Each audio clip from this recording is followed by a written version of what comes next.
So if you take a look at the folder in front of you, you will see many facts that are enlightening about our current situation.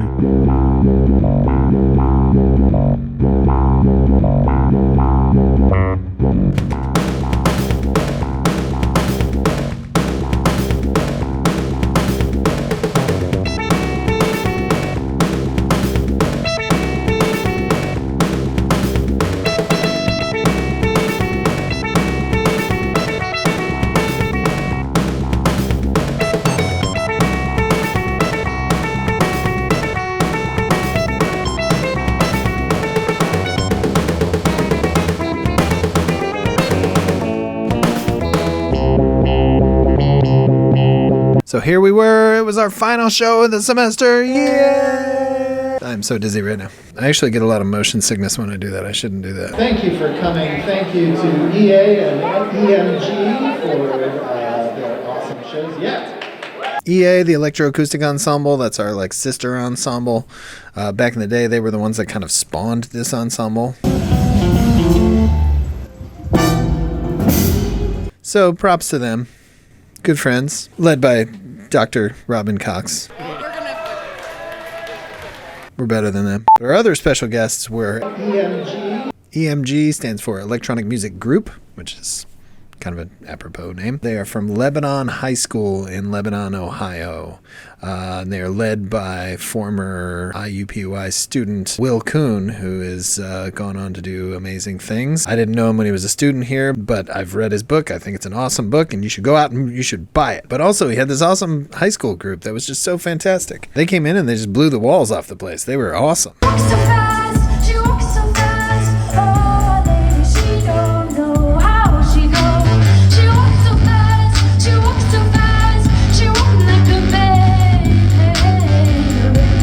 Some of the students from EMG were thinking, wow, man, a college that takes electronic music seriously like my high school does, that's amazing. Maybe we should go to IUPUI. And some of our students were like, maybe we should go to your high school. You guys are pretty awesome too. Our stuck arms and favorite time blues.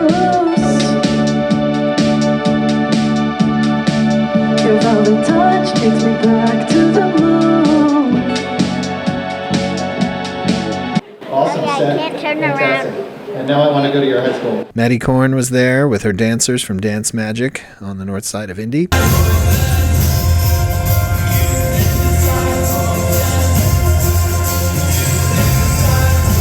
And we had a bunch of audience members and some other people there as well.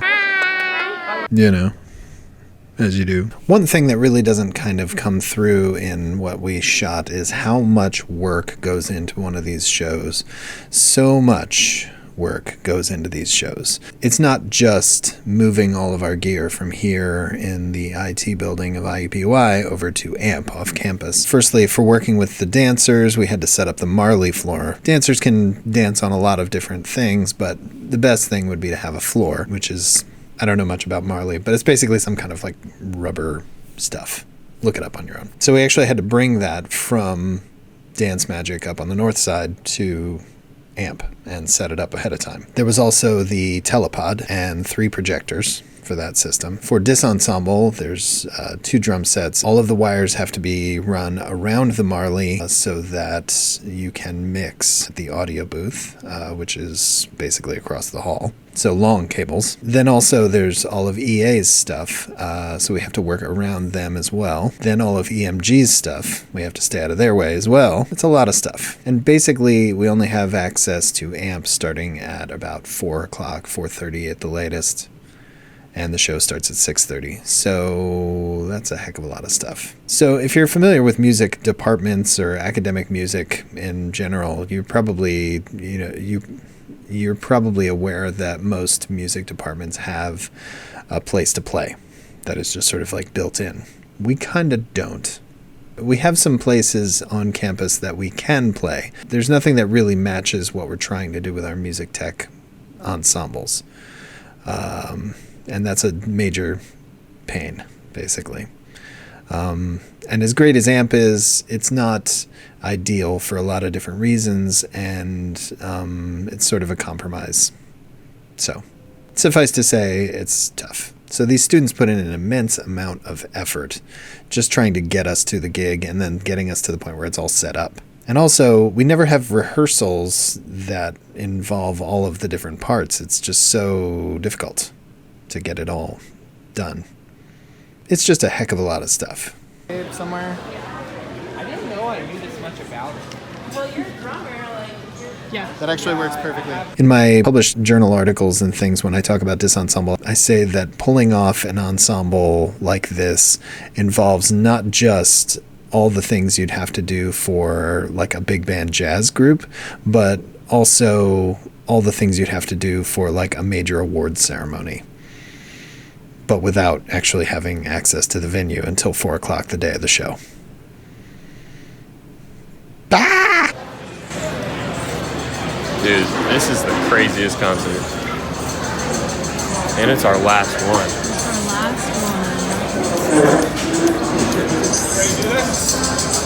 As I'll ever be. I mentioned the audience. Actually, the audience for this show was fantastic. It was a lot of people, and that's one of the reasons why I'm so into having a lot of people invested in the things we're doing. All the dancers have moms and dads who want to come and see them dance, and all the members of Dis Ensemble have moms and dads that want to see them dance. Oh, wait. Strike that. Reverse it. So I've always kind of believed that, you know, if you build it, they will come. Is this heaven? No, it's Iowa. Anyway. So I'm very excited about this. And that is, sorry, I'll look at there it is. So I'm very excited about this because this is very technologically complicated. And that is that when I hit play on this laptop, this one starts and it's controlling those 3 screens over there. So here we go. If I've done my job right, boom. And then of course it takes like, you know, a minute for the stupid video to pop up. Please come, please do. There it is. Oh wow, that's cool. Wow. Very cool. Thought he was talking smack about us. So as if all this wasn't crazy enough, right before the show, Dr. Robin Cox, my colleague and friend of many years, decided that EA and Dis Ensemble should play together. We didn't rehearse this, but basically his mandate was that he wanted Dis Ensemble to try and throw EA off or something. I'm not really sure what that was all about. May I have Dis Ensemble to the performing stations, please? But I jumped at the chance because I was like, man, this is a heck of a lot of musicians. And I've always kind of had this dream of the 2 groups playing together and, you know, just kind of like making it like even larger. So that was sort of the climax of their set, I think, was, you know, having all of us together. And that was a lot of fun. This will be the last thing EA does for the year. This is a very hard piece to count. The beat goes very fast, and they have to play in unison these block, sort of brutal chords really together. And if that doesn't make it difficult enough, Jason Palomaro of Dis Ensemble and I thought, why not just have Dis Ensemble make stuff up and try to throw them off during the piece? So know that they are trying to sabotage EA. But EA knows it ain't gonna happen, is it? No. All right, this is on 2, and that's the completion of our set.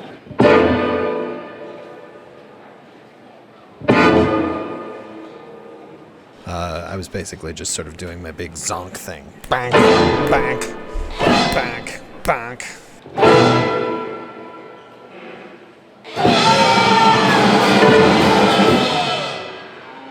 Bank, bank.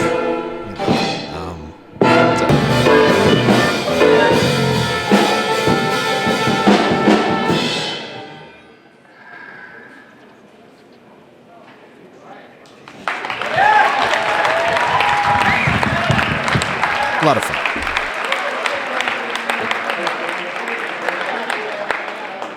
So, as you can hopefully see, this concert was so huge that it's going to require a few episodes to show you the whole thing. So, this was part 1, and I said in a previous video that it was going to be 2 parts.